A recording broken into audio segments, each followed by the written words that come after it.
Hey Siri, call my mom. Calling mum. Mobile. She's Australian. Hello? 哎你好，这是你的儿子。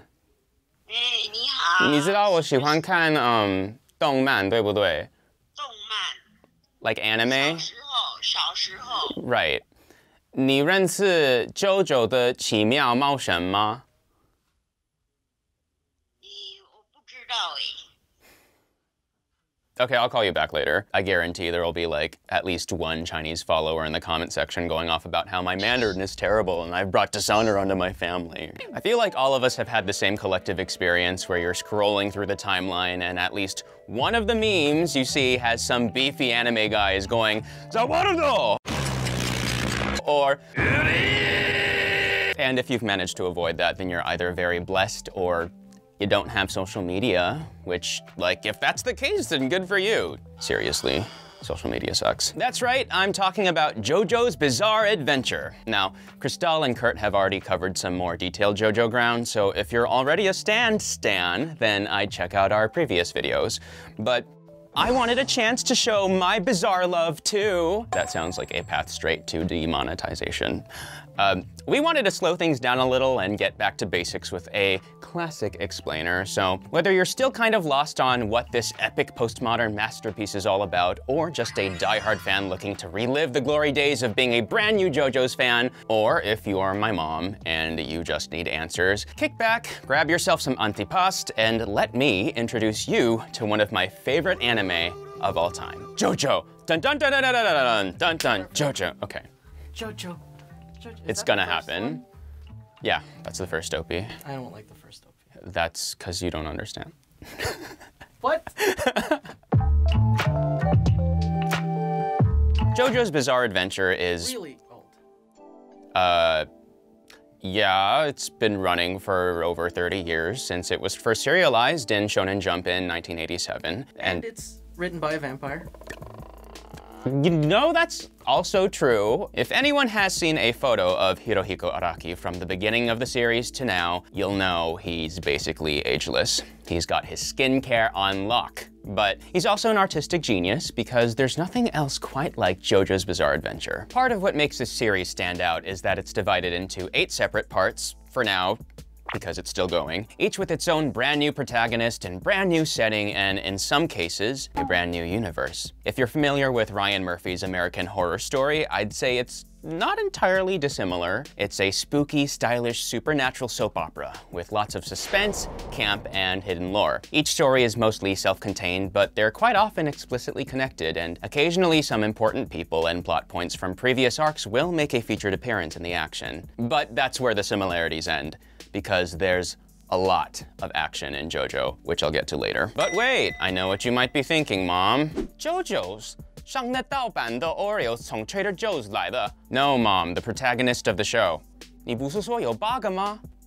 Right. 所以他们全部都叫 JoJo. Yes, sort of. 我听不. Okay, they're all unique heroes fighting their own unique battles, but each one is a member of the Joestar family. Each of them have a star-shaped birthmark, and each have a name that can be shortened to JoJo. For example, Jonathan Joestar, the mild-mannered English noble who becomes a vampire hunter in Part 1. JoJo. Jolene Cujo, the wrongfully accused young woman who has to in Part 6. JoJo. Giorno Giovanna, the scrappy, illegitimate son of Dio who fights to reform a mafia organization from the inside out. JoJo. JoJo, the American singer, songwriter, and actress best known for her 2004 debut single, Get Out, from her recently re-released self-titled album. Okay, if you say it like that, it makes it really obvious that I wrote the joke and it's not something you asked me organically. JoJo. Because the main character in Part 1 is a foreigner, an unfamiliar concept at the time in the manga publishing world, Araki wanted to use a memorable nickname for the title. But beyond that, he wanted to create a long-running story that would be read for years to come, free of endless tournament arcs and static heroes, choosing instead to go with an ever-evolving cast of characters and modern details that would survive the test of time. It's an enduring tale about passing the torch from generation to generation, something all moms can understand. Sometimes. But like, what's it about? I don't want to get into too much detail about that, which may seem counterintuitive for an intro to series video, but hear me out. Like I said, it's a large saga about supernatural vendettas involving the Joestar family, with sort of continuous but separate parts. It's a lot of ground to cover, so instead let me just give the quickest elevator pitch for each part, including the manga, in chronological order. Phantom blood, Victorian England, vampires, gothic horror, battle tendency, Indiana Jones vibes, best bros, ancient muscly cavemen, Stardust Crusaders, world tour with your buds, Egypt, the 80s, Diamond is Unbreakable, anime Stranger Things, anime Ted Bundy, Vento Oreo, Mafia, group battles, family, Stone Ocean, Florida, wrongful imprisonment, time travel, Steel Ball Run, Merca, The Amazing Race, a little Uzumaki, JoJolion, a history of violence with a touch of Twin Peaks. And that's it. What I'm trying to say is that despite having over 30 years worth of story, Araki always keeps things interesting by switching it up. So even trying to give the TLDR version of JoJo is a lot, but that's what I'm here for. And no, Mom, 这不是你喜欢看的大陆重事集，没什么判过如夫人。 Although that's not a bad idea. So earlier I told you about how Araki wanted to forego tired shonen tropes in favor of a more diverse long-running story, and that's true, but I also said this series has a lot of fighting, so let's talk about that part. The meat and potatoes of JoJo involves the awakening of supernatural abilities, and then gathering up a crew of Joe Bros and scrapping with a bunch of baddies until they get to the head Honcho. This does sound like fairly standard shonen fare, but it's worth noting that JoJo's battle mechanics, story beats, penchant for ridiculous yet seriously high stakes, cleverly suspenseful setups, and other motifs have influenced countless classic games, manga, and anime that followed it, like Naruto, One Piece, Fairy Tail, Hunter x Hunter, and Persona, to name a few. Across each arc, you've got tons of different obstacles to deal with, ranging from the supernatural to the mundane, including vampires, the mafia, cross-country horse races, strange rock humans, endless time loops, and spaghetti. But most of the fighting styles can be boiled down to Hamon, stands, and one last thing that hasn't come up yet in the anime, which I'll give you a heads up to cover your ears if you want to stay completely anime only. These always evolving skills are among the most recognizable aspects of the series. Hamon, which you'll also see referred to by its English definition, Ripple, is energy, harnessed through an ancient form of martial art called Sendo. By using focused and controlled breathing, users can manifest a life force that is identical to the power of the sun. To borrow a phrase from Super Eye Patch Wolf, it's magic sunshine karate. With Hamon, you can heal wounds, turn anything into a weapon, and you definitely need it to take down vampires and zombies. Also, it helps you stay youthful looking. Disclaimer, none of this is real, but it makes for a lot of fun moments. We get to see some cool Captain Falcon Static Shock looking judo chops, and Caesar reminds me of Sailor Mercury every time he launches his bubble attacks. While in meetings for part 3, Araki's editor asked him what he was planning to do next, saying that Ripples had run their course as a story mechanic. Can you imagine being told not to lean on the same old tricks as a storyteller? I feel like there's definitely more than a few shows, or nay, even entire genres of anime that could benefit from such wisdom. Since Hamon portrayed life energy visually, Araki wanted to do the same for psychic abilities, and thus, stands were born. They're a personification of a character's supernatural abilities, kind of like a more refined version of a Patronus from Harry Potter, or, to borrow another phrase from Super Eye Patch Wolf, they're psychic punching ghosts. According to Joseph Joestar, they stand beside you, so they're called stands, but they're not always humanoid or animal in form. Sometimes they're little veggies like Pearl Jam, or tentacles made of your hair like Love Deluxe, or they manifest as a tiny, seemingly underpowered airplane toy. There's many different types of stands, and many different types of stand users as well. Like, in part 3, one of the most amazing fights is between two stand users, and neither of them are human. That's all I'll say. Y'all need to watch the show. The last technique is the most obscure because at the time of this filming, it's a manga and video games only technique, exclusive to part 7. So if you don't want to hear anything that has happened outside of the anime, skip ahead a few seconds, around here.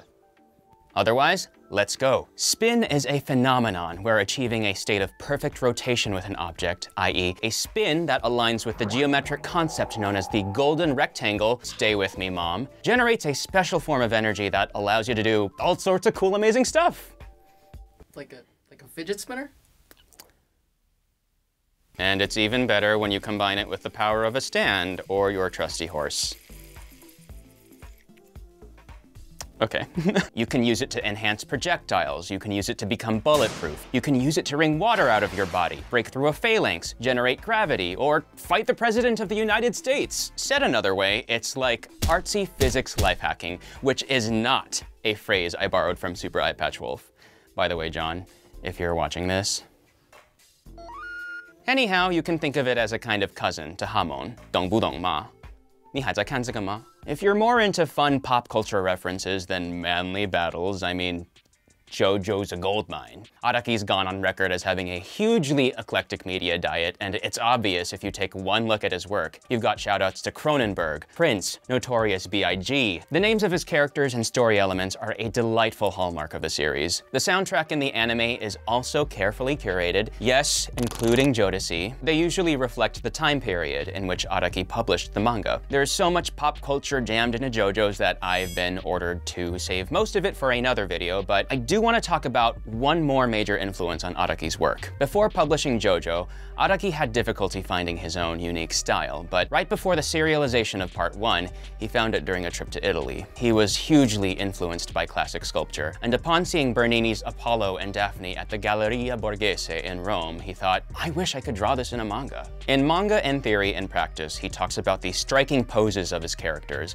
how a memorable stance can communicate a great deal about what a character is feeling. When combined with Araki's love for the extreme, you get silhouettes that go from fantastically meaty and stout to angular and sharp to smooth and supple as his style changes from part to part. And of course, as any lover of design knows, clothes are a major element of any silhouette. Araki believes in telegraphing information about his characters with whatever details he can, and fashion is a big part of that. He was inspired by outfits and photo spreads from Versace, Moschino, Missoni, and other Italian designers that were popular in the 80s, even contributing to an official high-profile collaboration with Gucci. I didn't know that they did a collab with Oh yeah, it's official. It's gorgeous. It's really cool, and there's like looks too. Without getting carried away, I'll just say that JoJo's is a vast treasure trove, a decade by decade cultural archive of the songs and styles that captured Araki's and the rest of the world's heart. Why read a history book when you can just check out some JoJo's Blu-rays? Finally, by now you're excited about JoJo's and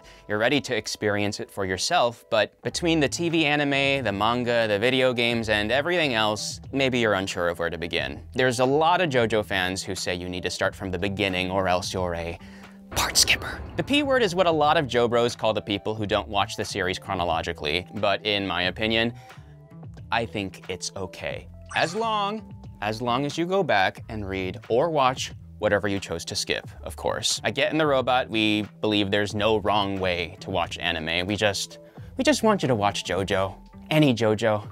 I'll take what I can get. Is that me trying to be like thirsty? With that in mind, if you're here in the US like us, I'd say the currently running David production series and or the manga are great places to start. At the moment, the show is caught up with part 5, Golden Wind, with the manga not too far behind. The English tankobon are up to part 4. There's still no official US manga or anime releases for anything beyond that, but I recommend the All-Star Battle and Eyes of Heaven video games to tide you over in the meantime. And if that's not enough, check out the 90s OVAs, the live action films, whatever you can get your hands on. As always, I'm Wai Chang. This is Getting the Robot, your anime explainer. And if you're not watching JoJo's yet, what's stopping you? Hello, Ma?